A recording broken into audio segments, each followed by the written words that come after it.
بسم اللہ الرحمن الرحیم الحمد للہ رب العالمین والصلاة والسلام علی سید المرسلین وعلی آلہ وصحبہ اجمعین۔ ہم نے کل کے درس میں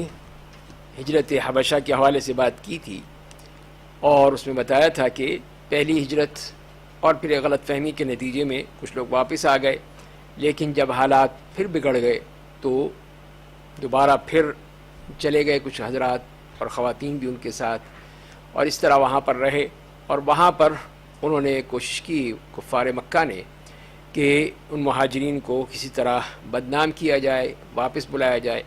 اور اپنا وفد بھیجا، لیکن اس کا کوئی فائدہ نہیں ہوا، بلکہ اور پھر مسلمانوں کے لیے وہاں پہ عزت، توقیر، اور حتیٰ کہ نجاشی نے اسلام قبول کرنے کا اعلان کر دیا تھا۔ جیسے کہ ہم حدیث میں پڑھتے ہیں کہ نبی کریم صلی اللہ علیہ وسلم نے نجاشی کی وفات پر نماز جنازہ ادا کی تھی۔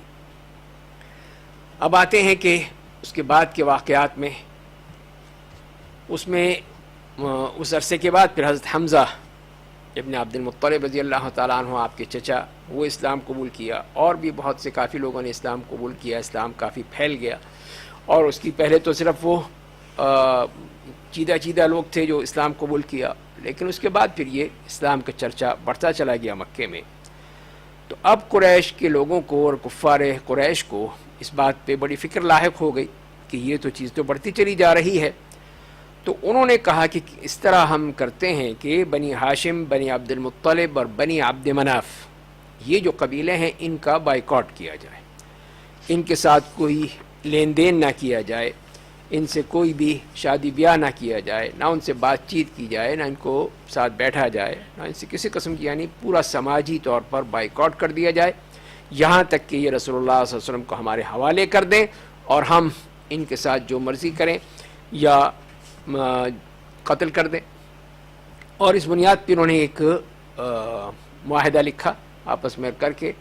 اور اس کو پھر خانہ کعبہ میں لٹکا دیا، اور یہ کہا جاتا ہے کہ جو لکھا گیا تھا یہ بغید ابن عامر ابن ہاشم شخص تھا، اس نے لکھا تھا۔ تو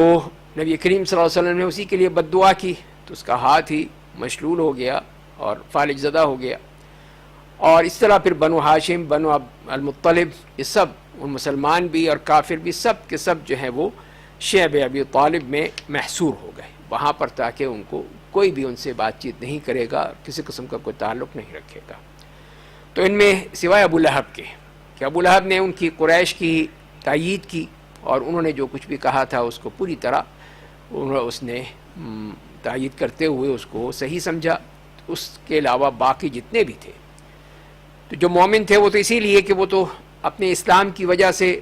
وہ اس حصار میں آئے اور اس مصیبت میں گرفتار ہوئے، لیکن جہاں تک کہ وہ کافر تھے، جو لوگ مسلمان نہیں ہوئے تھے، لیکن ان کے اندر بھی وہ اپنی حمیت تھی، حمیت اور غیرت، کہ ہمیں اس طرح کہا گیا ہے، ہمارے قوم کو، ہمارے قبیلے کو، تو ہم ان کو کیسے چھوڑ سکتے ہیں۔ تو جو جاہلیت کے تصورات تھے اس میں ایک یہ تصور بھی تھا کہ اپنے لوگوں کی، اپنے قبیلے کی کا دفاع کرنا اور اس کو پوری طرح ساتھ دینا، تو اسی لحاظ سے وہ لوگ بھی ساتھ ہوئے۔ تو اس طرح پھر یہ واقعہ ہے بعثت کے 7ویں سال میں، اور محرم میں داخل ہوئے تھے، اور اسی طرح پھر وہ تقریباً 3 سال وہاں پر ہی اسی میں حبس میں یا قید میں یا حصار میں آپ نے گزارے ہیں، اور جہاں پہ بہت سخت پریشانی کا عالم تھا، کھانے پینے کا مسئلے تھے، اور اس میں کہیں وہ درخت کے پتے چبا چبا کے گزارا کیا ہے، بچوں کے رونے کی آوازیں آتی ان لوگوں کو، اور مسلمانوں کی بھی اور دوسروں کی بھی، تو اس کی وجہ سے ان پر کوئی اثر نہیں ہوا۔ تو یہ چیز جو تھی یہ ظاہر ہے کہ بہت ہی تکلیف دہ تھی، اور اس میں کچھ لوگ ایسے تھے جو کہ یہ سوچتے تھے کہ یہ ظلم کیوں ہو رہا ہے، اس ظلم و ستم کے خلاف آواز بلند کرنی چاہیے۔ تو اس میں پھر انہوں نے کہا کہ ہمیں یہ ظالمانہ یہ معاہدہ، یہ صحیفہ پھاڑ دینا چاہیے۔ تو اس میں سے پہلے جو اس تحریک کو پیش کیا ہشام ابن عمرو ابن الحارث ابن حبیب، اور وہ پھر مطعم ابن عدی کے پاس گئے اور قریش کے کچھ لوگوں کے پاس، اور ان سے بات کی کہ یہ ظلم ہو رہا ہے، زیادتی ہو رہی ہے، یہ نہیں ہونی چاہیے، اور پھر وہ کہ ہم اس صحیفے کو پھاڑ دیں۔ اور اسی دوران اللہ تعالیٰ نے نبی کریم صلی اللہ علیہ وسلم کو بتا دیا کہ اللہ تعالیٰ نے اس صحیفے پہ دیمک کو مسلط کر دیا ہے اور وہ سارا صحیفہ جو ہے وہ دیمک کھا چکی ہے، سوائے جہاں پہ اللہ کا نام تھا اس کے علاوہ باقی سارا جو صحیفہ ہے ان کا جو معاہدہ انہوں نے کیا تھا وہ سب ختم ہو چکا ہے۔ تو آپ صلی اللہ علیہ وسلم نے اپنے چچا ابو طالب کو بتایا کہ اس طرح مجھے اللہ تعالیٰ کی طرف سے یہ بتایا گیا ہے۔ تو وہ گئے پھر ان لوگوں کے پاس اور ان سے کہنے لگے کہ یہ اس طرح میرا بھتیجا کہہ رہا ہے اور اسے اللہ کی طرف سے بتایا گیا ہے، تو اگر وہ اپنی اس بات میں جھوٹا ہوا تو ٹھیک ہے، پھر ہم اسے تمہارے حوالے کر دیں گے، اور اگر وہ سچا ہوا تو پھر یہ ختم کرنا پڑے گا، تمہیں یہ سارا جو حصار ہے، محاصرہ ہے، یہ سب ختم کرنا پڑے گا، بائیکاٹ ختم کرنا پڑے گا اور ہم اپنے گھروں کو واپس آ جائیں گے۔ تو نے کہا کہ ٹھیک ہے، دیکھ لیتے ہیں۔ تو جب وہ گئے خانہ کعبہ میں اور وہ صحیفہ نکال کر لائے تو دیکھا کہ وہ تو اسی طرح ہی تھا جیسے کہ آپ نے فرمایا تھا، یعنی اسی طرح ہوا کہ دیمک اس کو چاٹ چکی تھی، ختم ہو چکی تھی، لیکن اس پہ وہ کوئی مثبت رد عمل ہوتا، اس کے بجائے وہ اور کہنے لگے کہ یہ سب وہ محمد صلی اللہ علیہ وسلم کا جادو ہے، اور اس طرح بھی اور اپنے کفر میں پکے ہوتے چلے جائیں۔ لیکن ظاہر ہے کہ اب ان کے پاس بنیادی نہیں رہی تھی کہ کسی معاہدے کی، معاہدہ ہی ختم ہو چکا تھا، تو سب وہ اس شعب سے، دوادی سے باہر آ گئے، یعنی یہ بعثت کا 10واں سال تھا۔ اور اسی کے تقریباً 6 مہینے کے بعد ابو طالب کا انتقال ہو گیا، اور پھر کسی بعض روایت میں اس طرح بھی آتا ہے کہ 3 دن کے بعد ہی حضرت خدیجہ کا بھی انتقال ہو گیا۔ اور اس طرح جہاں وہ ایک خوشی ہوئی تھی کہ وہ ظالمانہ بائیکاٹ ختم ہوا، وہیں پر ہی اتنی بڑی آپ کے لیے ایک حزن، ملال اور دکھ کی کیفیت تھی کہ آپ کے چچا اور آپ کی زوجہ مطہرہ دونوں انتقال کر گئے۔ تو اب ان لوگوں کو بہت موقع مل گیا، خاص طور پہ ابو طالب کے انتقال کی وجہ سے، کہ وہ آپ کے بہت بڑے مدافع تھے، دفاع کرتے تھے آپ کے، پوری طرح ہر چیز میں ایک رکاوٹ بنے ہوئے تھے ان لوگوں کے سامنے، ان کفار قریش، اور اب ان کو موقع مل گیا کہ وہ جس طرح بھی ہو سکیں، جیسے بھی ہو کریں، اب تو کوئی روکنے والا ہے ہی نہیں، سب جا چکے ہیں، بڑے بزرگ تو رہے ہی نہیں ہیں۔ تو نبی کریم صلی اللہ علیہ وسلم نے پھر سوچا کہ طائف کا سفر کیا جائے۔ طائف مکے سے جو 60-70 کلومیٹر ہے آج کل کے اس دور میں، تو اس وقت بھی جو پہاڑی راستے تھے پہاڑوں سے ہوتے ہوئے، تو آپ طائف تشریف لے گئے۔ یہی تھا کہ وہاں کے لوگوں سے کوئی بھی دعوت دی جائے، ہو سکتا ہے وہاں سے کوئی تعاون مل سکے، لوگ تیار ہو سکیں، اسلام قبول کر لیں، اور اسلام کو ایک وہ دفاعی چیز مل جائے جو ان کی دفاع کرنے والے ہوں۔ لیکن وہاں پر جب انہوں نے بات کی، 10 دن آپ رہے وہاں پر طائف میں، اور جتنے بھی وہاں کے اس وقت کے اشراف تھے یا اس وقت کے جو لیڈران تھے، ان سے جا کے آپ نے بات کی، ان کو بتایا دین کے بارے میں، اس دعوت کے بارے میں، اس اللہ تعالیٰ کی توحید کے بارے میں، لیکن انہوں نے سننے کی یعنی کوئی کوشش نہیں کی، بلکہ کہا کہ جائیں، آپ یہاں سے چلے جائیں، ہمیں کوئی ضرورت نہیں ہے، بلکہ الٹا یہ کہ اپنے جو اوباش قسم کے لوگ تھے ان کو آپ کے پیچھے لگا دیا، وہ 2 صفے بن کے کھڑے ہو گئے اور اس طرح آپ کو مارنا اور پتھر مارنا شروع کر دیا، یہاں تک کہ آپ خون جو ہے آپ کے قدموں تک پہنچ چکا تھا۔ زید بن حارثہ رضی اللہ تعالیٰ عنہ آپ کے ساتھ تھے، وہ کوشش کرتے تھے کہ آپ کو ان پتھروں سے، ان چوٹوں سے بچائیں، خود ان کے سر میں چوٹ لگی، اور پھر آپ واپس تشریف لائے مکہ۔ طائف سے تو بہت ہی غمزدہ تھے اس بات پہ کہ ان کی قوم نے ان کے ساتھ کوئی اچھا سلوک نہیں کیا، اور اسی میں وہ آپ کی مشہور وہ دعا آتی ہے کہ جس میں آپ نے اس طرح اپنی اس کمزوری کا، اپنی اس حالت کا اظہار کیا اللہ تعالیٰ سے دعا کی کہ اللہم الیک اشکو ضعف قوتی وقلت حیلتی وہوانی علی الناس یا ارحم الراحمین انت رب المستضعفین وانت ربی الی من تکلنی الی بعید یتجہمنی او الی عدو ملکته امری ان لم يكن بك غضب علي فلا أبالي غير أن عافيتك هي أوسع لي أعوذ بنور وجهك الذي أشرقت له الظلمات وصلح عليه أمر الدنيا والآخرة أن يحل علي غضبك أو أن ينزل بي سخطك لك العتبى حتى ترضى ولا حول ولا قوة إلا بك. تو اس طرح نبی کریم صلی اللہ علیہ وسلم نے اپنی پوری کمزوری اور اس حالت کا تذکرہ کیا، اللہ تعالیٰ سے دعا مانگی اور یہی کہا کہ اللہ اگر تیری ناراضگی نہیں ہے تو پھر کوئی مسئلہ ہی نہیں ہے، پھر تو مجھے کوئی پرواہ ہی نہیں ہے، تو ناراض نہ ہو مجھ سے، تو میں یہ دین کی دعوت پہ کام کر رہا ہوں. تو اللہ تعالیٰ نے جو پہاڑوں کے فرشتے تھے ان کو بھیجا آپ کے پاس کہ جاؤ جا کے ان سے پوچھو کہ اس معاملے میں اگر وہ چاہیں تو یہ دونوں پہاڑوں کو اس طرح ملا دیا جائے کہ اس وادی میں جتنے لوگ ہیں سب کے سب نیست و نابود ہو جائیں، ختم ہو جائیں. اور ظاہر اللہ تعالیٰ کے لیے کوئی مشکل نہیں ہے. تو وہ فرشتہ آپ کے پاس آیا اور آپ سے یہ کہا تو آپ نے کہا کہ نہیں، بل استأنیہ بہم لعل اللہ یخرج من اصلابہم من یعبد اللہ لا یشرک بہ شیئا. نہیں، آپ نے کہا کہ نہیں، اس طرح نہیں ہوگا، بلکہ میں انتظار کروں گا، ہو سکتا ہے کہ اللہ تعالیٰ ان کی نسلوں میں سے ان لوگوں کو نکالے جو کہ اللہ کی عبادت کریں گے، اس کے ساتھ کسی کو شریک نہیں ٹھہرائیں گے. تو یہ دیکھیے، یہ ایک داعی کا کام کہ کبھی وہ انتقام نہیں لیتا، نہ اپنے لیے نہ کسی اور کے لیے وہ انتقام نہیں لیتا، بلکہ وہ اللہ تعالیٰ سے ہی اپنا صلہ مانگتا ہے، اپنا دفاع مانگتا ہے، اپنی قوت اور مدد مانگتا ہے، تو اللہ پر ہی بھروسہ کرتا ہے. تو اسی لیے نبی کریم صلی اللہ علیہ وسلم نے، ورنہ آپ ایک اشارہ بھی کرتے تو ان کے اوپر یہ تمام قسم کے سزائیں آ سکتی تھیں، لیکن اللہ تعالیٰ نے آپ صلی اللہ علیہ وسلم کو پوچھا اور آپ نے پھر اس کو وہ جواب دیا. اور پھر جب آپ واپس لوٹ رہے تھے تو نخلا کے مقام پہ پہنچے تو وہاں اللیل کر رہے تھے، رات کی نماز تھی. تو کچھ جنوں کو اللہ تعالیٰ نے بھیج دیا، کچھ جن آئے وہاں پر اور انہوں نے آپ کی تلاوت سنی. اور ظاہر ہے کہ نبی کریم صلی اللہ علیہ وسلم کو تو نہیں معلوم تھا کون سن رہا ہے، جنوں کو دیکھنا نہیں ممکن نہیں تھا اس وقت. تو یہاں تک کہ پھر یہ آیات نازل ہو گئیں سورہ احقاف کی کہ جس میں فرمایا گیا کہ وَإِذْ صَرَفْنَا إِلَيْكَ نَفَرًا مِّنَ الْجِنِّ يَسْتَمِعُونَ الْقُرْآنَ فَلَمَّا حَضَرُوهُ قَالُوا أَنصِتُوا فَلَمَّا قُضِيَ وَلَّوْا إِلَىٰ قَوْمِهِمْ مُنذِرِينَ قَالُوا يَا قَوْمَنَا إِنَّا سَمِعْنَا كِتَابًا أُنزِلَ مِن بَعْدِ مُوسَىٰ مُصَدِّقًا لِمَا بَيْنَ يَدَيْهِ يَهْدِي إِلَى الْحَقِّ وَإِلَىٰ طَرِيقٍ مُّسْتَقِيمٍ يَا قَوْمَنَا أجيبوا داعي الله وآمنوا به يغفر لكم من ذنوبكم ويجركم من عذاب أليم ومن لا يجب داعي الله فليس بمعجز في الأرض وليس له من دونه أولياء أولئك في ضلال مبين. سورہ احقاف کی آیات نمبر 29 سے لے کر 32 تک.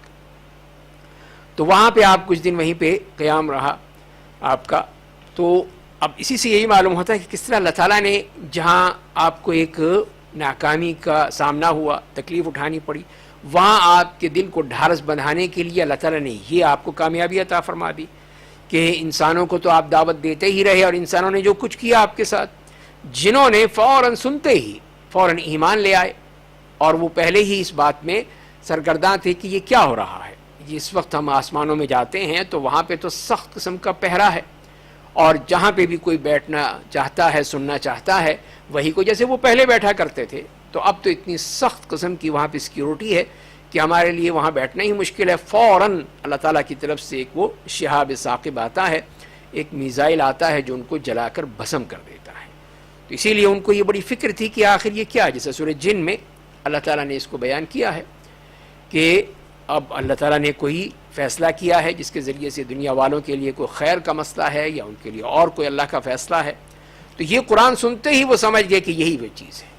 اور پھر انہوں نے اس کو قبول کر لیا، ایمان لے آئے، اور یہی نہیں بلکہ اپنی قوم کی طرف واپس لوٹے اور ان کو بھی دین کی دعوت دی. تو یہ ایک بہترین تحفہ تھا نبی کریم صلی اللہ علیہ وسلم کے لیے، آپ کے دل کو مضبوط کرنے کے لیے. تو وہاں سے جب واپس مکہ آنے لگے تو زید ابن حارثہ نے پوچھا کہ اب آپ کیسے داخل ہوں گے، جبکہ وہ آپ وہاں سے نکل آئے تھے اور یا انہوں نے نکال دیا تھا قریشیوں نے، جو آپ کے ساتھ طریقہ تھا ان کا. تو آپ نے فرمایا کہ اس میں گھبرانے کی کیا بات ہے، اللہ تعالیٰ کوئی نہ کوئی میرے لیے آسانی فرما دیں گے، وہی اپنے دین کی مدد کرنے والا ہے، اپنے نبی کا دفاع کرنے والا ہے، انشاءاللہ کچھ نہ کچھ ہو جائے گا. اور جب مکہ پہنچے تو ایک شخص خزاع کے ایک شخص کو آپ نے مطعم ابن عدی کی طرف بھیجا کہ میں تمہاری پناہ میں داخل ہو سکتا ہوں؟ تو انہوں نے کہا کہ ہاں بالکل، کیوں نہیں۔ تو انہوں نے اپنے بیٹوں کو اور اپنی قوم کو، اپنے قبیلے کے سب کو کہا کہ تیار ہو جاؤ، سب اپنے اسلحہ پہن لیں اور پھر خانہ کعبہ کے ارد گرد کھڑے ہو جاؤ، اس لیے کہ میں نے محمد صلی اللہ علیہ وسلم کو پناہ دی ہے۔ تو نبی کریم صلی اللہ علیہ وسلم داخل ہو گئے اور آپ کے ساتھ زید ابن حارثہ رضی اللہ تعالیٰ عنہ تھے، یہاں تک کہ آپ خانہ کعبہ میں تشریف لائے۔ تو مطعم ابن عدی نے اپنی سواری پہ کھڑے ہو کر ہی کہا لوگوں سے کہ اے قریشیو، سن لو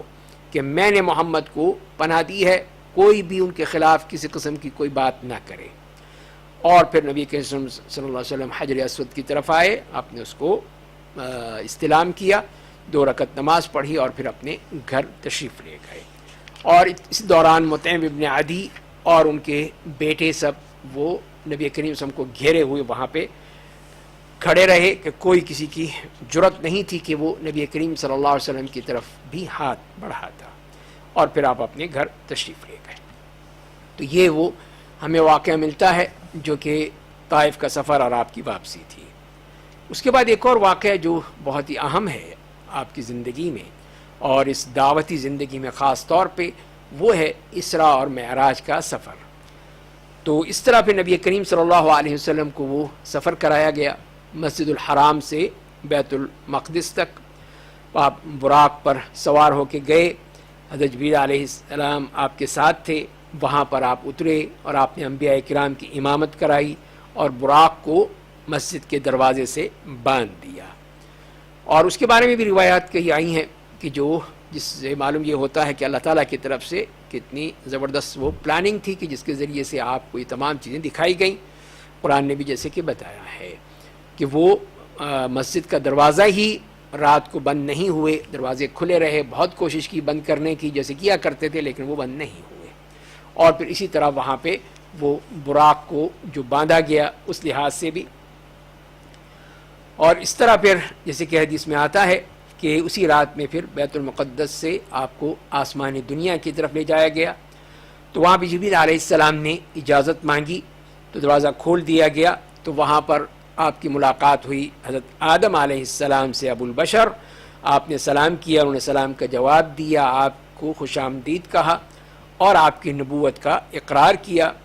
اور اللہ تعالیٰ نے پھر جو ان کے ساتھ جو روحیں تھیں، جو خوش قسمت لوگ ہیں، خوش بخت لوگ ہیں، ان کے دائیں جانب، اور جو بدبخت لوگ ہیں ان کی بائیں جانب ان کی روحیں وہ دکھائیں۔ اس کے بعد آپ پھر دوسرے آسمان پر تشریف لے گئے، وہاں پہ بھی دروازہ کھلوایا اور وہاں پہ آپ کی حضرت یحییٰ ابن زکریہ اور حضرت عیسیٰ ابن مریم علیہ السلام سے ملاقات ہوئی۔ دونوں نے آپ سے ملاقات کی، آپ نے سلام کیا، دونوں نے جواب دیا، آپ کو مرحبا کہا، آپ کی نبوت کا اقرار کیا۔ پھر آپ تیسرے آسمان پر تشریف لے گئے، وہاں پہ حضرت یوسف علیہ السلام کو دیکھا اور ان کو جو اللہ تعالیٰ نے حسن دیا تھا اس کا آپ نے خود مشاہدہ کیا، سلام کیا، انہوں نے جواب دیا، انہوں نے بھی مرحبا کہا اور آپ کی نبوت کا اقرار کیا۔ پھر چوتھے آسمان پر تشریف لے گئے، وہاں پہ حضرت ادریس علیہ السلام سے ملاقات ہوئی، ان کو سلام کیا اور انہوں نے بھی آپ کو مرحبا کہا، آپ کی نبوت کا اقرار کیا۔ پھر پانچویں آسمان پر تشریف لے گئے، وہاں پہ آپ کی ملاقات ہارون ابن عمران علیہ السلام سے ہوئی، سلام کیا، مرحبا کہا، آپ کی نبوت کا اقرار کیا۔ اور پھر چھٹے آسمان پر تشریف لے گئے، وہاں پہ حضرت موسیٰ ابن عمران علیہ السلام سے ملاقات ہوئی، ان کو بھی سلام کیا، انہوں نے مرحبا کہا اور آپ کی نبوت کا ذکر فرمایا۔ جب وہاں سے جانے لگے تو موسیٰ علیہ السلام رو پڑے، تو ان سے پوچھا گیا کہ آپ کیوں رو رہے ہیں؟ تو انہوں نے کہا کہ میں اس لیے رو رہا ہوں کہ یہ نوجوان میرے بعد اس کو نبوت ملی اور جنت میں اس کی امت سے جو لوگ جنت میں داخل ہوں گے وہ میری امت کے لوگوں سے زیادہ ہوں گے۔ اور اس کے بعد پھر آپ ساتویں آسمان پر تشریف لے گئے، وہاں پہ حضرت ابراہیم علیہ السلام سے ملاقات ہوئی، سلام کیا، مرحبا کہا، آپ کی نبوت کا اقرار کیا۔ اور پھر وہاں سے سدرۃ المنتہا پہ پہنچ گئے اور وہاں پہ بیت المعمور دیکھا آپ نے، اور پھر وہاں پہ اتنے قریب پہنچ چکے تھے اور وہیں پہ حضرت جبریل علیہ السلام کو ان کی اصل صورت میں وہاں پہ آپ نے دیکھا، اور وہاں پہ اللہ تعالیٰ نے پھر آپ پر وحی نازل کی، آپ سے بات کی، آپ نے خود نہیں دیکھا، جیسے کہ حدیث سے معلوم ہوتا ہے کہ آپ سے جب پوچھا گیا کہ کیا آپ نے اپنے رب کو دیکھا تھا، تو آپ نے فرمایا کہ نور انا اراہ، وہ تو ایک نور ہے، میں کیسے دیکھ سکتا ہوں، تو آپ نے دیکھا نہیں تھا، جیسے کہ احادیث سے واضح ہوتا ہے۔ اور پھر اللہ تعالیٰ نے آپ پر 50 نمازیں فرض کر دیں۔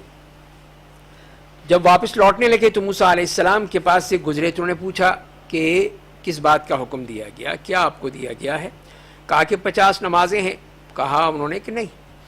تو آپ کی امت جو ہے یہ نہیں کر سکے گی، تو آپ واپس جائیے، اللہ تعالیٰ سے کہیے کہ اس میں کچھ نہ کچھ وہ نظر ثانی فرما دیں، اس میں کچھ تخفیف کر دیں۔ تو آپ نے جبریل علیہ السلام کی طرف دیکھا جیسے کہ ان سے مشورہ کر رہے ہوں، تو انہوں نے کہا کہ ہاں اگر آپ چاہیں تو ٹھیک ہے، چلیے۔ جبریل علیہ السلام ہی وہ آپ کے ساتھ تھے، تو جبریل علیہ السلام لے گئے، پھر اللہ تعالیٰ سے کی دربار میں یہ درخواست پیش کی، تو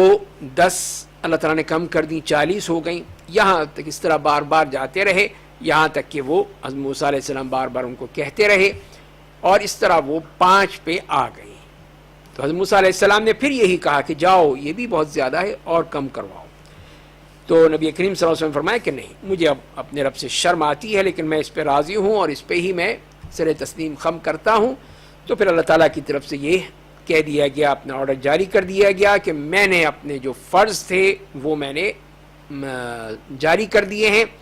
اور اپنے بندوں سے تخفیف کر دی ہے۔ تو اس طرح حضرت موسیٰ علیہ السلام نے اس امت کے لیے 50 سے 5 نمازیں کر دیں، اور اللہ تعالیٰ کا یہی فیصلہ ہے کہ نمازیں 5 ہی ہیں، لیکن ان کے ثواب جو ہیں وہ 10 گنا ہو کر 50 نمازوں کے برابر ہی ہیں۔ اور یہاں پر یہی اختلاف جیسے میں نے عرض کیا کہ صحابہ کرام کے درمیان بھی ہوا کہ کیا آپ صلی اللہ علیہ وسلم نے اللہ تعالیٰ کی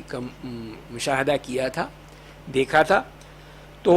اسی سے معلوم ہوا کہ جیسے کہ حدیث میں آتا ہے، ابو ذر کی روایت میں نے ابھی آپ کو بتائی، آپ نے کہا تھا کہ نہیں،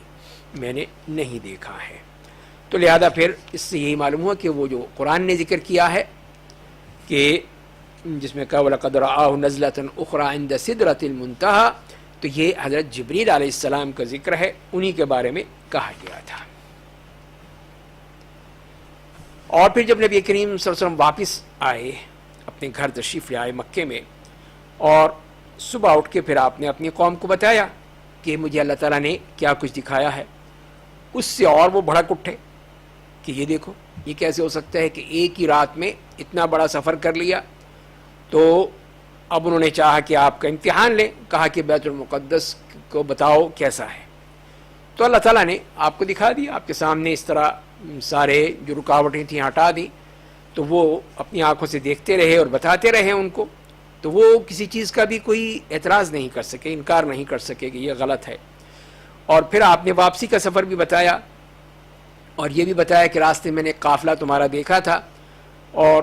یہ تم ان سے پوچھ لینا، میں نے ان کا ایک اونٹ گم ہو گیا تھا، اس کے بارے میں ان کو بتایا تھا۔ تو اس طرح ان کو اس بات کی بھی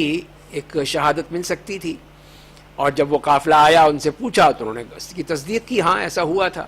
لیکن یہ ظالم جو تھے وہ اس کو ماننے کو تیار نہیں تھے، اور وہ یہی کہتے رہے کہ یہ سب کی سب ایسی بناوٹی باتیں، حالانکہ ان کے پاس جھٹلانے کے لیے کوئی بھی دلیل باقی نہیں رہی، یا آپ نے خواب میں دیکھا تھا۔ تو اگر یہ خواب کا معاملہ ہوتا تو مکے والے اتنا اعتراض کیوں کرتے،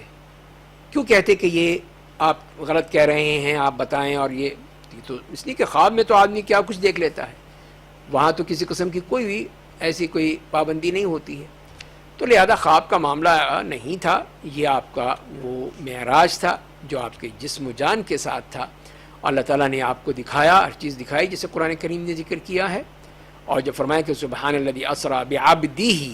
اپنے بندے کو، تو بندہ سے مراد یہاں پہ پھر وہی ہے کہ اس سے مراد یہی ہوگا کہ آپ اپنی پوری شخصیت کے ساتھ گئے ہیں۔ تو لہذا پھر اس پر اعتراض کرنا یا اس پہ رد کرنا یہ کسی طور پہ بھی جائز نہیں ہے۔ اس قسم کی باتیں جو کرتے ہیں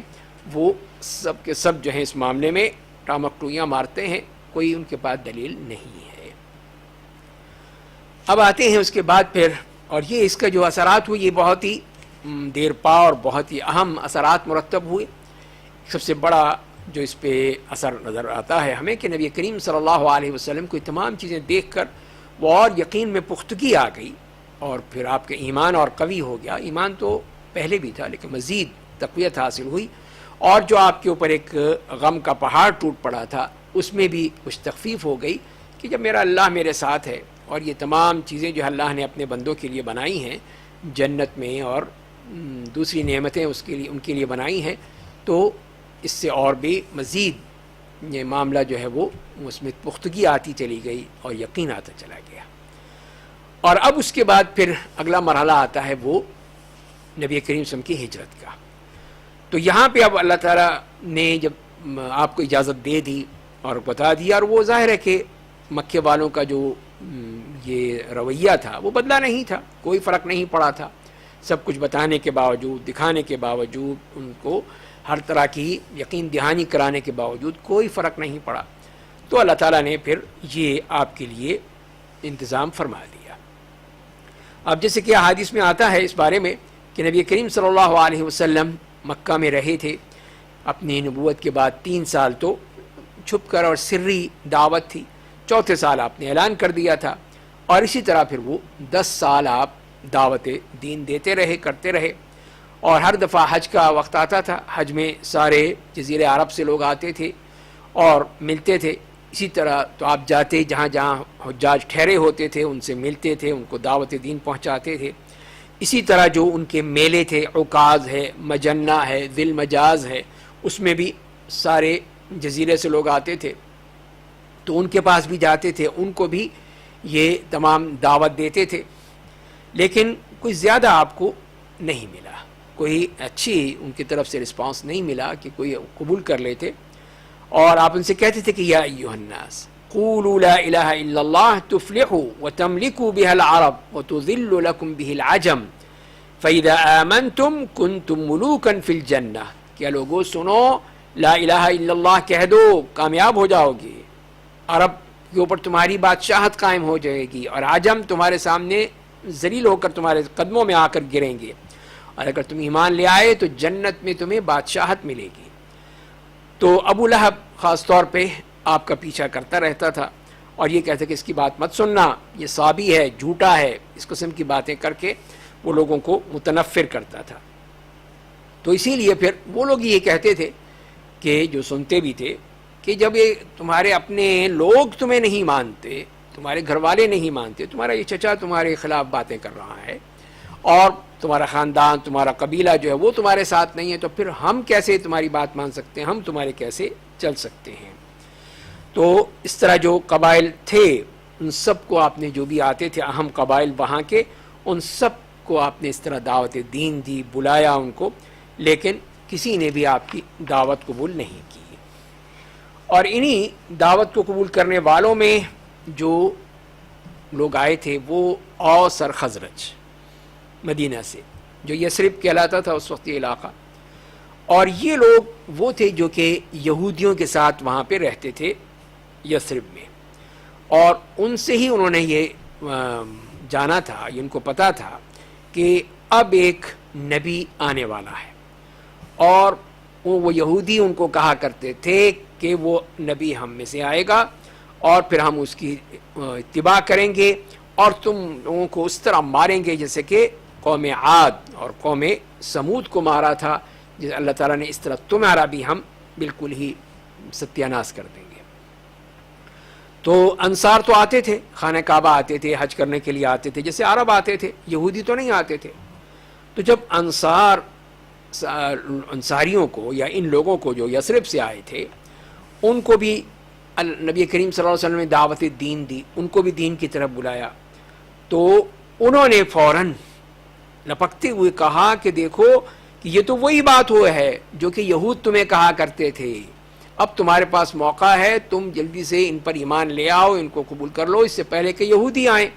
اور وہ پھر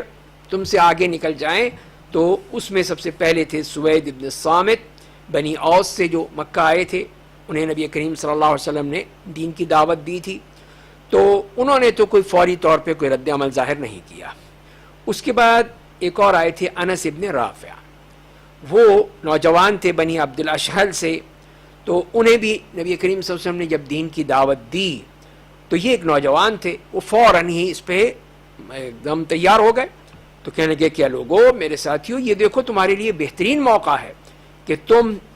ان کو قبول کر لو، ان کی بات مان لو، ان کا ساتھ دو، دیکھو تمہیں فائدہ ہی فائدہ ہوگا. لیکن وہ اکیلے تھے، کوئی ان کے ساتھ نہیں تھا، تو انہوں نے ان کو چپ کرا دیا اور کوئی فائدہ نہیں ہوا. تو یہ ایک طرح سے یوں کہہ لیجئے کہ ایک مدینے والوں میں، یثرب والوں میں ایک بیج پڑ چکا تھا کہ نبی آ چکا ہے اور ہمیں اس موقع کو غنیمت جاننا چاہیے. اور پھر اگلے سال بھی مدینہ سے بنی خزرج کے 6 لوگ آئے، اور وہ تھے ابو امامہ اسعد بن زرارہ، عوف بن الحارث، رافع بن مالک، قطبہ ابن عامر، عقبہ ابن عامر، جابر ابن عبداللہ ابن ریاب. تو نبی کریم سے ان کو دعوت اسلام دی، انہوں سب نے اسلام قبول کر لیا. تو یہ 6 کے 6 مسلمان ہو گئے، اور اس طرح پھر اس دین کی دعوت مدینہ پہنچ گئی. تو یہ لوگ جب واپس گئے تو انہوں نے پھر وہاں پہ جا کے دین کا کام کیا، دین کی دعوت پہنچائی لوگوں کے، اور اس طرح مدینے میں اسلام پھیل گیا. کوئی بہت ہی کم گھر ایسے رہ گئے تھے جہاں دین کی دعوت نہ پہنچی ہو. اور اس کے بعد پھر اگلا سال جب آیا تو 12 افراد آئے وہاں سے، جس میں سے 6 تو وہی تھے جو پچھلے سال آئے تھے سوائے جابر ابن عبداللہ کے، اور ان کے ساتھ معاذ ابن حارث ابن رفاعہ جو عوف بن حارث ہیں ان کے بھائی، ذکوان ابن عبد القیس، اور یہی ذکوان ہیں جو پہ مکے میں ہی انہوں نے رہائش کر لی تھی اور پھر یہ ہجرت کر کے ہی مدینہ گئے تھے. تو یہ مہاجری انصاری تھے، کہ مہاجر بھی ہیں انصاری بھی ہیں.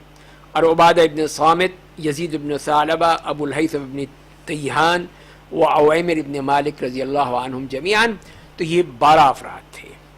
تو نبی کریم صلی اللہ علیہ وسلم کے بارے میں جیسے میں نے عرض کیا کہ آپ مکہ مکرمہ میں جتنے 10 سال رہے تو اسی طرح پھر آپ کی دعوت ہوتی رہی کہ ان قبائل سے جو بھی حج میں آتے تھے اور ان میلوں میں جو آتے تھے ان کے ساتھ پھر آپ نے یہ رابطہ کیا اور ان کو دین کی دعوت دیتے رہے. لیکن بہت کم لوگ ہی اس کے لیے تیار ہوئے، یہاں تک کہ پھر یہ مدینے کے لوگ آ گئے اور انہوں نے پھر آپ کا دامن پکڑ لیا اور دین قبول کر لیا. تو اب یہی ہے کہ یہاں پر جب ان لوگوں نے یہ دیکھا کہ اب یہ ہمارا معاملہ ہے اور ہمیں اس میں کچھ کرنا چاہیے، تو پھر وہ بیعت العقبہ کا ذکر آتا ہے کہ وہ پھر بیعت کا معاملہ آ گیا کہ اب اللہ تعالیٰ کی طرف سے اجازت مل گئی کہ اب آپ مدینے کی طرف رخ کریں. تو آپ کے چچا عباس رضی اللہ تعالیٰ عنہ نے کہا کہ اے میرے بھتیجے، کہ اب مجھے نہیں معلوم یہ لوگ کون ہیں جو ادھر آئے ہیں، اور مجھے معلوم ہے کہ میں اہل یثرب کو جانتا ہوں، مدینے والوں کو، یثرب کو اچھی طرح جانتا ہوں ان میں، تو میری ان سے ملاقات کرا دو پھر کہ میں ان سے مل لوں. تو پھر ان میں سے کچھ لوگ آئے اور حضرت عباس سے ملاقات ہوئی. تو حضرت عباس نے ان کو دیکھا اور کہا کہ نہیں، میں ان کو نہیں جانتا، یہ لوگ بعد کے لوگ ہیں، بعد کی نسلیں ہیں. تو ظاہر ہے کہ اب وہ کچھ کہہ نہیں سکتے تھے. تو ان لوگوں نے کہا کہ یا رسول اللہ، کہ ہم کس بات پہ بیعت کریں آپ کی، کیا ہمارا معاہدہ ہوگا، کس قسم کے مسائل ہوں گے؟ تو آپ نے فرمایا کہ تم مجھ پہ بیعت کرو گے سمع و طاعت کی، کہ میری بات سنو گے اور مانو گے، ہر گھی ہو، ترشی ہو، امر بالمعروف اور نہی عن المنکر کے اوپر، اور تمہیں اللہ تعالیٰ کے معاملے میں کسی قسم کی کوئی چیز جو ہے وہ ملامت نہ ہو، جو بات ہو حق تمہیں کہنا ہوگا، اور جب میں تمہارے پاس آ جاؤں تو تم نے میری مدد کرنی ہوگی اور مجھ سے میرا دفاع کرنا ہوگا اسی طرح جیسے تم اپنے آپ کا، اپنے بیوی بچوں کا، اپنے گھر والوں کا تم دفاع کرتے ہو، اور تمہارے لیے انشاءاللہ جنت ہوگی، جنت کا وعدہ کیا. تو انہوں نے سب وہ آپ سے بیعت کر لی. تو آپ کا ہاتھ پکڑا اسعد ابن زرارہ، اور یہ سب میں چھوٹے تھے. انہوں نے یہ کہا کہ اے اہل یثرب، ذرا ٹھہر جاؤ، سنو کہ ہم جو یہاں پر آئے ہیں کہ اور ہم نے اتنا بڑا سفر طے کیا ہے، مدینہ سے یہاں مکہ آئے ہیں، اور ہم جانتے ہیں کہ آپ رسول اللہ ہیں، اللہ کے رسول ہیں، اسی لیے آپ کی بیعت کر رہے ہیں. اور اس طرح اگر ہم نے آپ کے ساتھ چل پڑے تو جان لو کہ یہ کتنا خطرناک کام ہے. کہ اس طرح تم عربوں سے بالکل ہی الگ تھلگ ہو جاؤ گے. یعنی اس پورے جزیرہ عرب میں صرف پہلی یہ وہ موقع تھا جب کہ یہ ایک بڑا جتھا جو ہے وہ آپ کی طرف آ رہا تھا. تو لہذا تم اس بات کا خیال رکھو کہ کہیں ان کی تلواریں جو ہیں وہ تمہارے خلاف نہ آ جائیں، اور اس وقت تمہیں پھر صبر کرنا ہوگا. تو لہذا تم دیکھ لو، اس پہ غور و فکر کر لو کہ کسی قسم کی تمہارے پاس کوئی بعد میں یہ نہ ہو کہ تم پیچھے ہٹ جاؤ. یعنی مطلب یہ ہے کہ وہ ان کو پوری طرح ڈرا رہے تھے، سمجھا رہے تھے، بتا رہے تھے کہ یہ معاملہ جو اتنا آسان نہیں ہے جتنا تم سمجھ رہے ہو، اس لیے کہ تم ایک طرح سے جب ایک نئے دین میں آ رہے ہو تو تمہارے سخت مخالفت بھی ہوگی، یہ دشمن بھی تمہارے بنیں گے، تمہارے خلاف تلواریں بھی چلیں گی. تو دیکھنا اس وقت تم کہیں پیچھے نہ ہٹ جانا. تو انہوں نے کہا کہ اے اسد، آپ اپنا ہاتھ اٹھا لیں اور ہم اب اس بیعت کو نہیں چھوڑیں گے اور نہ پیچھے ہٹیں گے. اور اس طرح پھر ایک ایک کر کے ان سب نے نبی کریم صلی اللہ علیہ وسلم کے ہاتھ پر بیعت کر لی،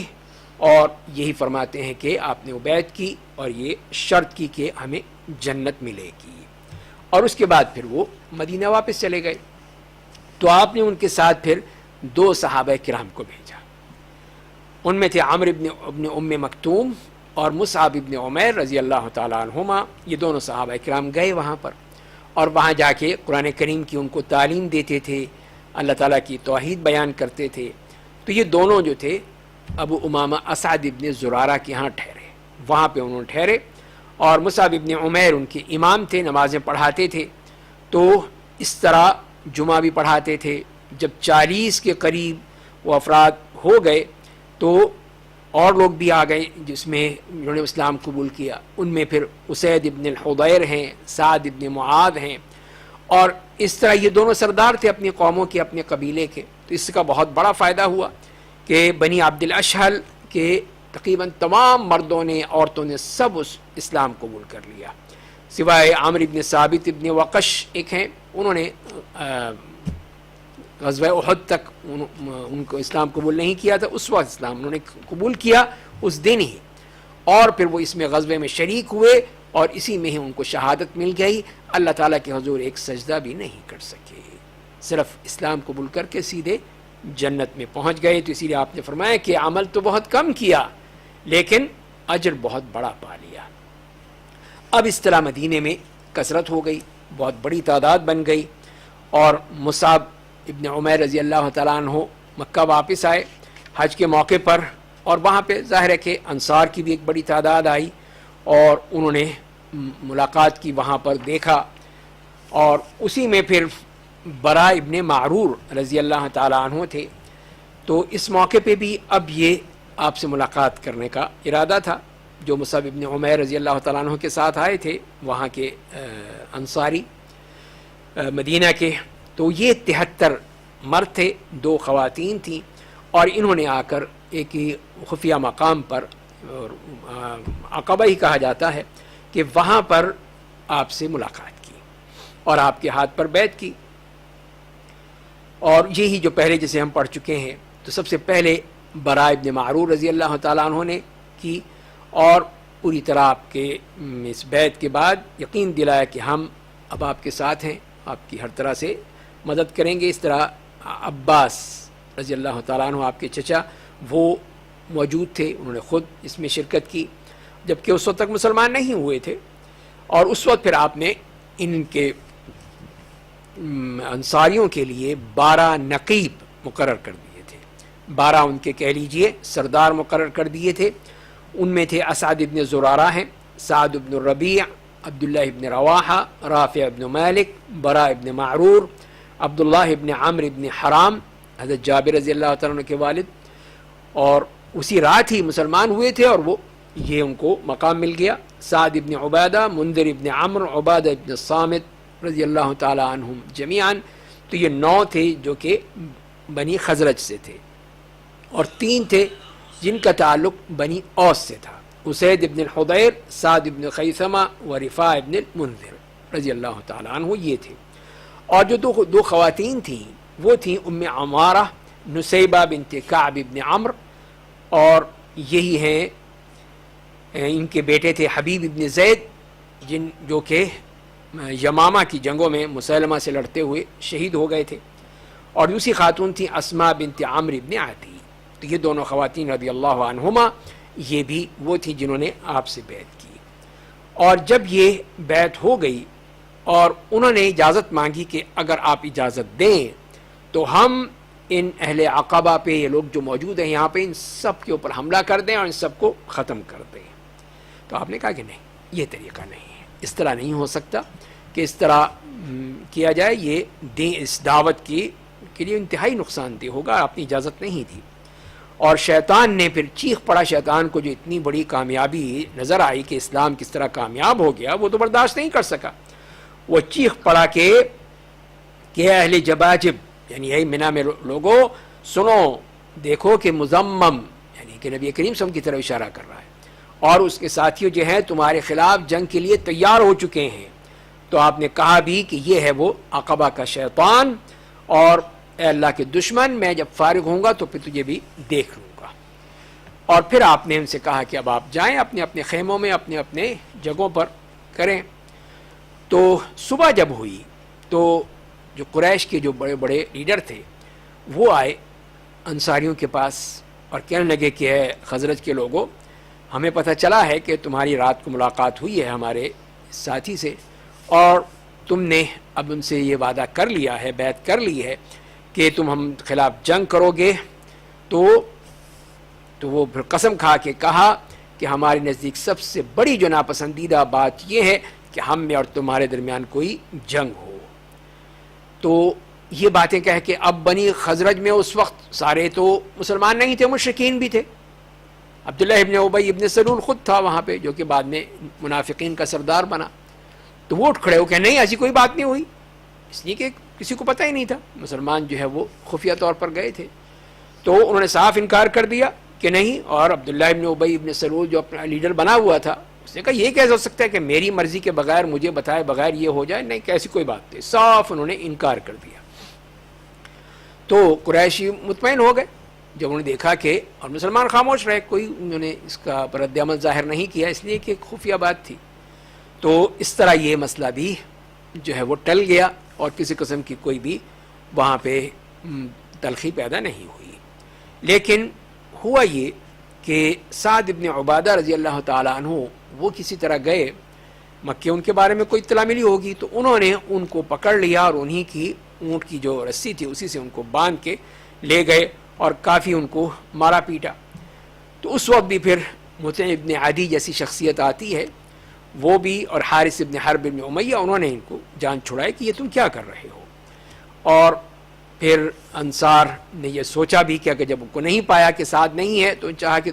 وہ واپس لوٹیں اور کچھ کریں، لیکن سعد واپس آ چکے تھے. اور پھر انہوں نے کہا کہ نہیں، ابھی اس وقت ضرورت نہیں ہے، چلیں واپس. تو اس طرح وہ مدینے چلے گئے.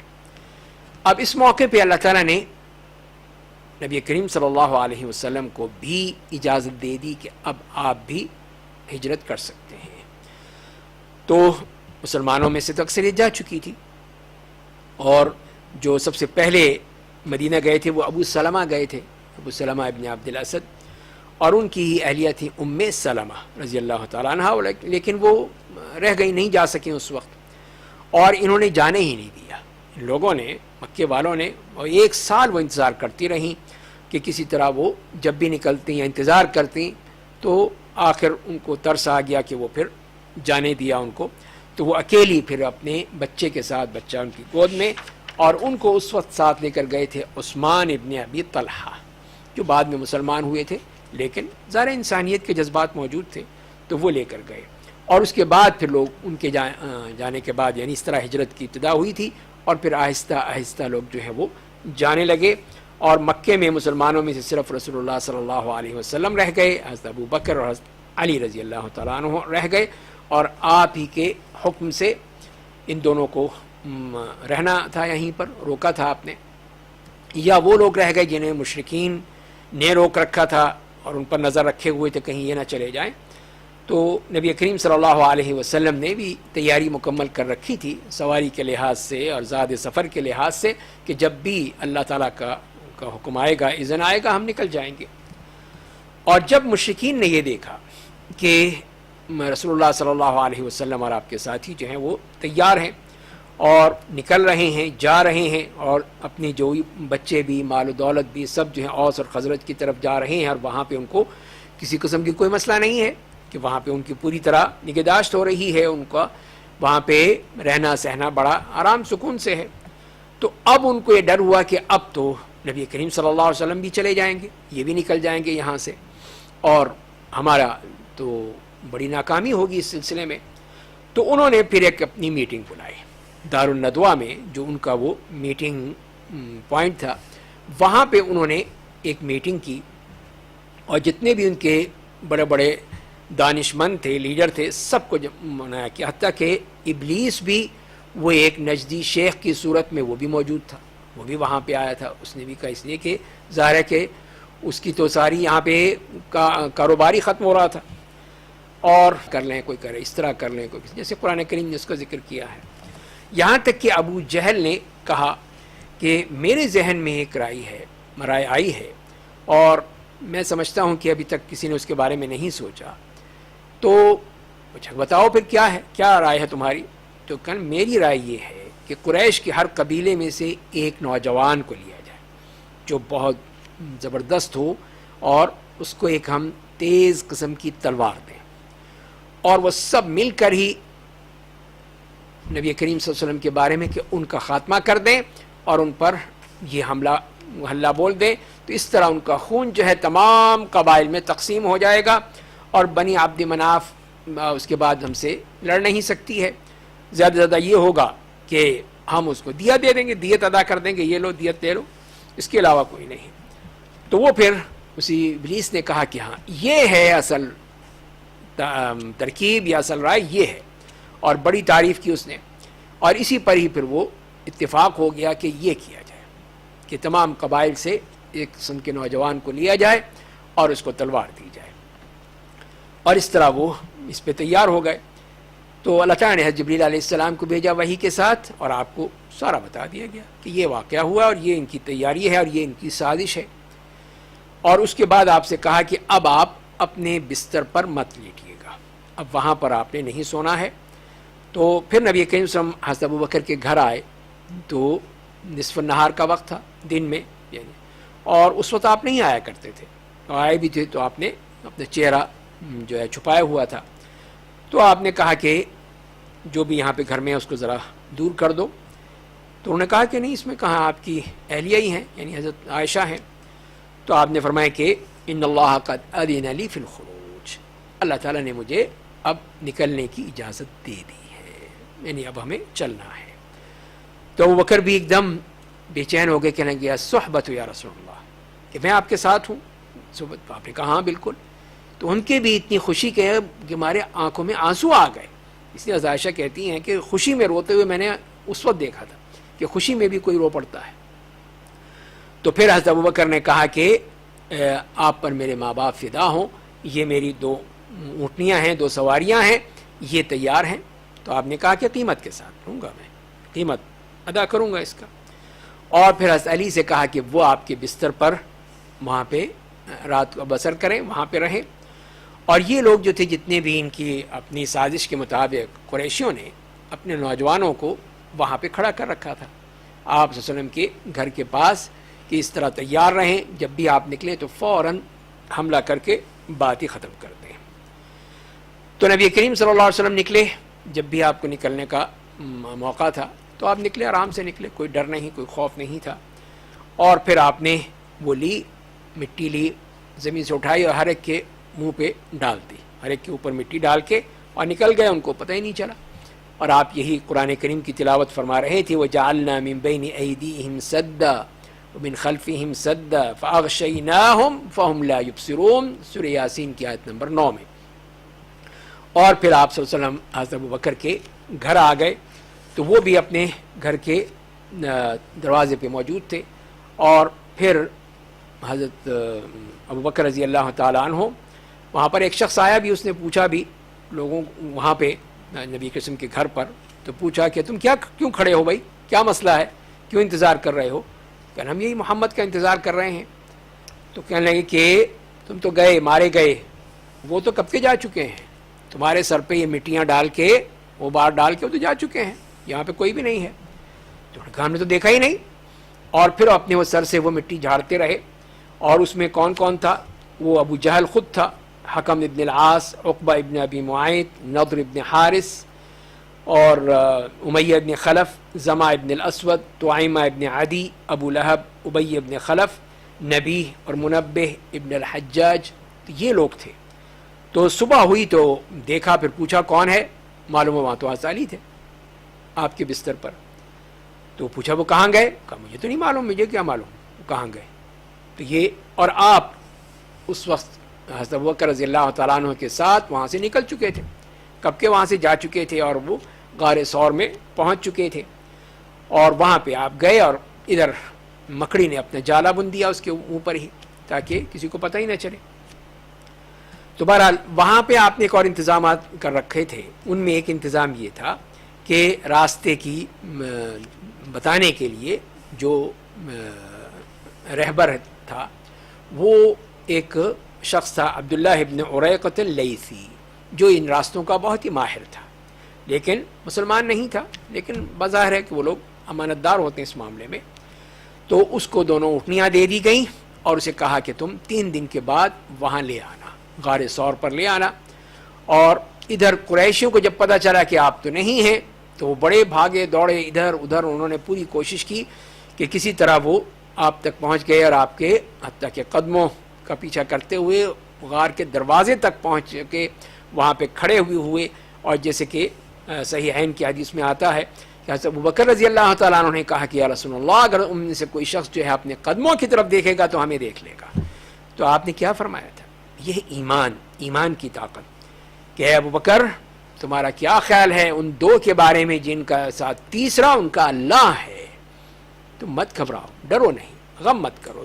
اللہ ہمارے ساتھ ہے. اور پھر نبی کریم صلی اللہ علیہ وسلم اور حضرت ابوبکر بھی ان کی باتیں سن رہے تھے. وہ ان کے سر پہ تھے, اوپر تھے, اور لیکن اللہ تعالیٰ نے ان کو اندھا کر دیا تھا, وہ دیکھ نہیں سکتے تھے. اور اسی طرح پھر ایک اور انتظام آپ نے کیا تھا کہ حضرت ابوبکر کے غلام تھے عامر ابن فہیرہ, وہ بکریاں چرایا کرتے تھے. تو وہ پھر ان کا طریقہ یہی تھا کہ وہ سارا دن وہاں رہتے اور سنتے رہتے, سنگن لیتے رہتے کہ مکے والے کیا سوچ رہے ہیں, کیا پلاننگ کر رہے ہیں. اور پھر آتے شام میں یا رات میں اور آ کے نبی کریم صلی اللہ علیہ وسلم کو, حضرت ابوبکر کو ساری پوری رپورٹ دیتے تھے. اور پھر جب صبح ہو جاتی تو پھر واپس چلے جاتے تھے. تو حضرت عائشہ فرماتی ہیں کہ ہم نے پھر نبی کریم صلی اللہ علیہ وسلم کے لیے, حضرت ابوبکر کے لیے سامان تیاری کی, سامان کیا, اور پھر اس کو ایک خاص ایک تھیلے میں یا ایک خاص اس میں سامان سارا جمع کر دیا, کھانے پینے کا. ظاہر ایک لمبا سفر تھا. اور پھر اسماء بنت ابی بکر رضی اللہ تعالیٰ عنہ نے جو ان کی ایک بیلٹ ہوتی ہے جو اپنے درمیان میں باندھتی تھی, اس کو ہی 2 ٹکڑے کیا اور اس کے ذریعے سے اس تھیلے کو یا بوری کو باندھ دیا, اور دوسرے سے جو ہے وہ جو مشکیزہ تھا پانی کا اس کے منہ کو باندھ دیا. اسی لیے ان کو ذات النطاقین کہا جاتا ہے, جو کہ ان کی یہ لقب بن گیا ہے. اور پھر وہ چیزیں آپ کے تک پہنچا دی گئیں. پھر نبی کریم صلی اللہ علیہ وسلم غار سے نکلے اور آپ کے ساتھ ابوبکر تھے. یعنی 3 دن کے بعد پھر سفر شروع کیا. تو ابوبکر رضی اللہ تعالیٰ عنہ کبھی آپ کے پیچھے چلتے, یہی دیکھنے کہ کوئی پیچھے تو نہیں آ رہا, کبھی وہ آگے چلتے راستہ دیکھنے کے لیے. اس کے لیے تو آپ نے پوچھا بھی کہ یہ کیا کر رہے ہو تم, تو نے یہی بتایا کہ میں یہی دیکھنا چاہتا ہوں کہ کہیں پیچھا کوئی نہ کر رہا ہو, اس لیے میں پیچھے سے چلنے لگتا ہوں. اور پھر یہ آگے راستے کا خیال آتا ہے تو میں آگے دیکھنے لگتا ہوں, آگے چل پڑتا ہوں. تو یہ ہے. اور پھر وہاں پہ یہ تو جب مکے سے نکلے تھے ابھی غار پہنچے ہیں. تو غار میں جب پہنچے تو وہاں پر انہوں نے کہا کہ ابوبکر صدیق رضی اللہ تعالیٰ عنہ نے کہ پہلے میں اس غار کا پوری طرح جائزہ لے لوں, پوری طرح دیکھ لوں, اور اس کے بعد پھر آپ اس میں تشریف لائیے گا. تو پھر وہ گئے اور پھر کہا کہ آپ آئیے, تشریف لائیے. اور وہاں پہ اس طرح پھر وہ 3 راتیں وہاں اس غار میں گزاریں. اور 3 دن کے بعد پھر جب کہ ان کی تلاش کا بھی جو مرحلہ تھا وہ تقریباً ٹھنڈا پڑ گیا, تو عبداللہ ابن عریقۃ جو تھے وہ دونوں اونٹیاں لائے, اور پھر آپ نے اس کی سواری کی. آپ سوار ہو گئے اپنی اونٹنی پر اور ابوبکر اپنی اونٹنی پر, اور اپنے ساتھ عامر ابن فہیرہ کو لیا حضرت ابوبکر نے, اور جو آپ کے اس طرح راستہ دکھانے والے عبداللہ ابن اوراقت تھے، وہ آگے آگے چل پڑے، اور یہاں پہ اللہ تعالیٰ کی نگرانی میں، اللہ تعالیٰ کی نگہداشت میں، اس کے تمام توکل کرتے ہوئے چل پڑے۔ اور جب مشرکین کو بھی آخر جب تھک گئے کہ کوئی ان کو نشان نہیں ملا، کسی قسم کا کوئی نہیں پتہ چل سکا، تو انہوں نے یہ 100 اونٹ یعنی دیت، ہر ایک کی دیت مقرر کر دی کہ جو ملے گا ہم اس کو 100 اونٹ دیں گے۔ تو کسی ایک شخص نے دیکھ لیا کہیں آپ کو چلتے ہوئے جاتے ہوئے دور سے، تو اس نے کھڑے ہو کر یا کسی کو بتایا کہ میں نے دور سے ساحل کے ساتھ ساتھ کچھ اس طرح کے سائے دیکھے ہیں، اور میرا گمان یہی ہے کہ وہ یہ محمد اور ان کے ساتھی ہیں، وہ لوگ جا رہے ہیں۔ تو یہی بات جو تھی سراقہ ابن مالک نے سن لی، جو کہ اس وقت ان کے ساتھ ہی تھے۔ تو انہوں نے کہا کہ یہ تو بڑا اچھا موقع ہے کہ یہ سارا جو انعام ہے یہ مجھے مل جائے گا۔ تو انہوں نے جلدی سے گھر گئے اور اپنے غلام سے کہا کہ جلدی سے میری جو گھوڑا ہے وہ پیچھے سے پچھواڑے سے لے جاؤ، وہاں پہ کھڑا کرو، اور کسی کو کچھ بتانا نہیں۔ اور سیدھے وہ نکلے اور پہنچ گئے اسی راستے پر، اور انہوں نے دیکھ لیا کہ، اور ابو بکر دیکھ رہے تھے، بار بار مڑ کے دائیں بائیں اس طرح دیکھتے تھے کہ کوئی پیچھے تو نہیں آ رہا۔ انہوں نے دیکھ لیا اور بتایا نبی کریم صلی اللہ علیہ وسلم کو کہ اس طرح ایک شخص پیچھے آ رہا ہے، آپ پیچھے مڑ کر نہیں دیکھتے تھے۔ تو پھر آپ نے، جب ابو بکر نے پہچان لیا، کہا کہ یہ سراقہ ابن مالک ہے جو کہ ہمارے قریب آ رہا ہے۔ آپ نے اللہ تعالیٰ سے دعا کی اور اس کے لیے بد دعا ہوئی، اس کے جو گھوڑے کے پاؤں تھے وہ وہیں پہ ہی دھنس گئے اور وہ آگے نہیں چل سکا۔ تو اس نے پھر دور سے یہی کہا کہ مجھے اس کا احساس ہے کہ یہ سب کچھ جو ہے آپ لوگوں کے کہنے پر ہی ہوا ہے، تو لہذا اللہ تعالیٰ سے دعا کریں کہ میری جان چھوٹ جائے اور مجھے کچھ لکھ کر امان دے دے۔ تو آپ صلی اللہ علیہ وسلم نے فرمایا ابو بکر سے کہ اس کو لکھ کر دے دو۔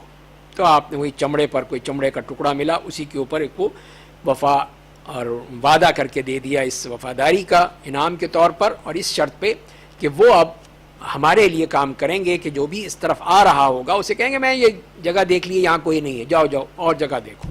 تو اس طرح تم ہمارا دفاع کرو گے۔ تو اسی لیے پھر فتح مکہ کے موقع پر وہ لائے تھے، وہ اپنی اس جو انہوں نے عہد لیا تھا، تو آپ یہی کہا تھا کہ یوم وفا ان وبر، آج تو وفا کا دن ہے، تو آج ہم اپنے سارے وعدے پورے کریں گے۔ اس طرح انہوں نے یہی کیا، پھر جو بعد میں مسلمان بھی ہو گئے، کہ اس وقت جو بھی ادھر کوئی آ رہا تھا اسے کہا کہ نہیں ادھر کوئی نہیں ہے، ادھر مت جاؤ، جاؤ اور کسی طرف جاؤ۔ اور اس طرح وہ جو کہ صبح کو نکلے تھے آپ صلی اللہ علیہ وسلم کی تلاش میں، اور شام تک وہ آپ کے دفاع کرنے میں مصروف تھے۔ یہ سب اللہ کی باتیں ہیں، اللہ کس طرح اپنے بندوں کی حفاظت فرماتا ہے۔ اور آپ کا سفر جو تھا وہ اس طرح یہاں سے شروع ہوا اور آپ مدینہ منورہ کی طرف آپ نے رخ کیا۔ مزید بات ہم انشاءاللہ اگلے درس میں کریں، اور اس سے فائدہ اٹھانے اور اس پر عمل کرنے کی توفیق عطا فرمائے۔ وآخر دعوانا ان الحمد للہ رب العالمین۔